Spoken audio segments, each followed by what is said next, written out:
পুনরুত্থান কালের ষষ্ঠ সপ্তাহ মঙ্গলবার। প্রথম পাঠ শিষ্যচরিত 16 অধ্যায়, পদ সংখ্যা 22 থেকে 34। পল ও শিলাসের অলৌকিক কারামুক্তি। কারারক্ষীর অন্তরে তখন খ্রিস্ট বিশ্বাস জেগে উঠল। একদিন ফিলিপ্পি নগরে একদল লোক পল ও শিলাসকে রোমীয় বিচারকদের সামনে নিয়ে এসে নগরে অশান্তি সৃষ্টি করার অপরাধে অভিযুক্ত করল। সেখানে উপস্থিত জনতাও তাদের বিরুদ্ধে এই আক্রমণে যোগ দিল। তাই বিচারকেরা তখন তাদের পোশাক টেনে খুলে দিয়ে তাদের বেত মারতে হুকুম দিলেন। প্রচুর প্রহারের পর তারা পল ও সিলাসকে কারাগারে পুরে দিলেন, আর কারারক্ষীকে আদেশ দিলেন যে তাদের যেন কড়া পাহারায় রাখা হয়। এই রকম আদেশ পেয়ে কারারক্ষী ভেতরেরই কারাকক্ষে তাদের নিয়ে গেল এবং সেখানে দেওয়ালে বসানো কাঠের বেড়ির মধ্যে তাদের পা আটকে রেখে দিল। মাঝরাতে পল ও শিলাস প্রার্থনা করছিলেন, ঈশ্বরের স্তব করছিলেন, আর অন্যান্য বন্দীরা শুনছিল। সেই সময় হঠাৎ এমন প্রবল একটা ভূমিকম্প হলো যে কারাগারের ভিত পর্যন্ত কেঁপে উঠল। সমস্ত দরজা তখনই খুলে গেল, আর প্রত্যেক বন্দীর শেকলও খসে পড়ল। কারারক্ষীর ঘুমটা তখন ভেঙে গেল। সমস্ত দরজা খোলা দেখে সে মনে করল বন্দীরা নিশ্চয়ই পালিয়ে গেছে, তাই তলোয়ার খুলে সে আত্মহত্যা করতে গেল। কিন্তু পল তখন চিৎকার করে বলে উঠলেন, নিজের কোনো ক্ষতি করো না, আমরা সকলেই তো এখানেই রয়েছি। তখন আলো আনিয়ে কারারক্ষী দৌড়ে ভেতরে এসে কাঁপতে কাঁপতে পল আর সিলাসের পায়ে লুটিয়ে পড়ল। তারপর তাদের বাইরে এনে সে বলল, বলুন আপনারা, পরিত্রাণ পেতে হলে আমাকে কি করতে হবে? তারা বললেন, প্রভু যিশুর প্রতি বিশ্বাসী হয়ে ওঠো, তবেই তুমি ও তোমার পরিবারের সকলেই পরিত্রাণ পাবে। তারপর তারা তাকে ও তার বাড়ির সবাইকে প্রভুর বাণী শোনালেন। সেই রাত্রে তখনই সে তাদের নিয়ে গিয়ে তাদের সমস্ত ক্ষত ধুইয়ে দিল, এবং দেরি না করেই সে নিজে ও তার ঘরের সকলেই দীক্ষা স্নান গ্রহণ করল। তারপর ওপর তলায় নিজের বাড়িতে এনে সে তাদের খাওয়া দাওয়ার ব্যবস্থা করল। ঈশ্বর বিশ্বাসী হতে পেরেছে বলে সে ও তার বাড়ির সকলে মিলে আনন্দ করতে লাগল।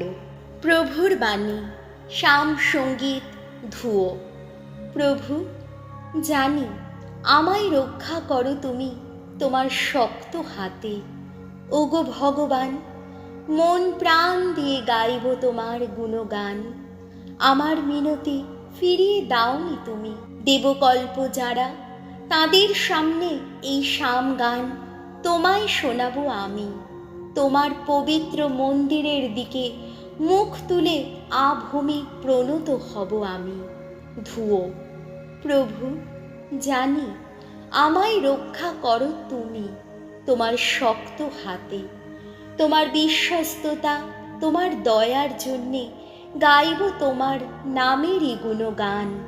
যখনই ডেকেছি তুমি তো দিয়েছ সাড়া, নতুন সাহস দিয়ে উদ্দীপিত করেছ আমার প্রাণ। ধুয়ো। প্রভু, জানি আমায় রক্ষা করো তুমি তোমার শক্ত হাতে। জানি আমার জন্যে যা কিছু করার বাকি আছে ভগবান তা সবই করবেন।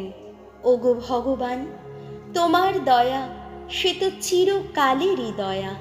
নিজের হাতে গড়েছ যাকে, তাকে ত্যাগ করো না তুমি। ধুয়ো। প্রভু, জানি আমায় রক্ষা করো তুমি তোমার শক্ত হাতে। বাণী বন্দনা। জয় মৃত্যুঞ্জয়, জয় তোমারই জয়। সত্যময় আত্মাকে প্রেরণ করব আমি, তোমাদের তিনি নিয়ে যাবেন মহাসত্যের পথে। জয় মৃত্যুঞ্জয়, জয় তোমারই জয়। যোহন রচিত মঙ্গল সমাচার 16 অধ্যায়, পদ সংখ্যা 5 থেকে 11। যা কিছু পিতার সবই আমার। পবিত্র আত্মা আমার কথা থেকেই তার বলার কথা তুলে নিয়ে তোমাদের তা জানিয়ে দেবেন। আমি না গেলে সেই সহায়ক যিনি, তিনি তোমাদের কাছে আসবেনই না। এই জগৎ ছেড়ে পিতার কাছে যাবার আগে যিশু তার শিষ্যদের এই কথা বললেন, আমি এখন যাচ্ছি তাঁরই কাছে, যিনি আমাকে পাঠিয়েছেন। কই, তোমরা তো এখন কেউই আমাকে জিজ্ঞেস করছো না যে আপনি কোথায় যাচ্ছেন, বরং তোমাদের এই কথা বলেছি বলে তোমাদের হৃদয় কিনা এখন দুঃখেই ভরে উঠেছে। তাহলেও আমি তোমাদের একটা সত্যি কথাই বলছি, তোমাদের ভালোর জন্যেই আমি চলে যাচ্ছি। কারণ আমি না গেলে সেই সহায়ক যিনি, তিনি তোমাদের কাছে আসবেনই না। আমি যদি যাই তবেই তো আমি তাকে তোমাদের কাছে পাঠিয়ে দেব।